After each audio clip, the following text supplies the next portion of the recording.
A sad journey that caught the eyes of the world. It's a distressing story that captured the attention of people far beyond the Northwest. There's a scene that's capturing the world's attention, a grieving orca mother. I'm following the story of the grieving whale carrying her dead calf around for a couple of weeks now. We've learned tonight the orca mother is no longer holding on to her dead calf after nearly 3 weeks. And while we had followed Tahlequah's tour of grief from afar, researchers were forced to confront it face to face for 17 days. There are definitely a few instances in which I teared up. Yeah, there were tears. I didn't realize how stressed and really depressed I was until it was over. It's not the reaction you expect from scientists tasked with observing the species. But the Center for Whale Research has watched the population of southern resident killer whales decline for decades. July 24th, and the news of a new baby brought hope.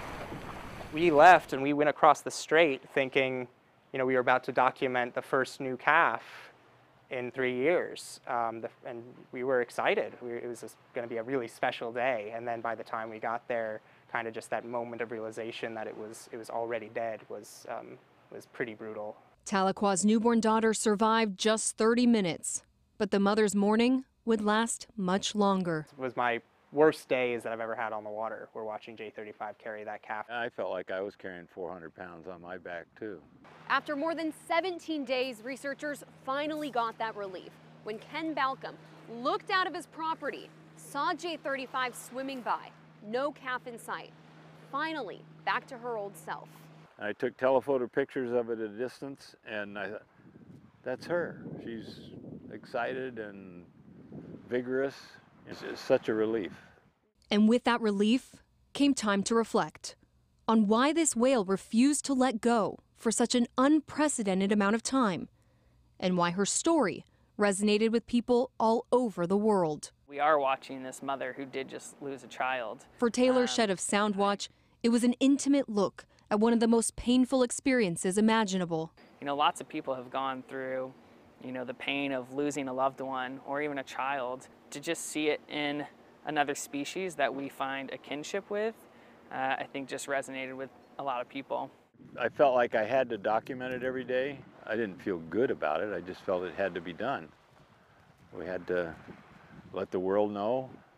She's told the story better than we ever could, so yeah. The story that these whales are in trouble. Increased boat traffic and pollution play a part, but most scientists agree the main reason they're stressed is lack of food. It's why the southern residents have not had a successful pregnancy in 3 years. Tahlequah's tour of grief put a face to that fact. I really hope people keep caring. I really hope people don't just let this fade away now that she's not carrying around the body of her daughter anymore.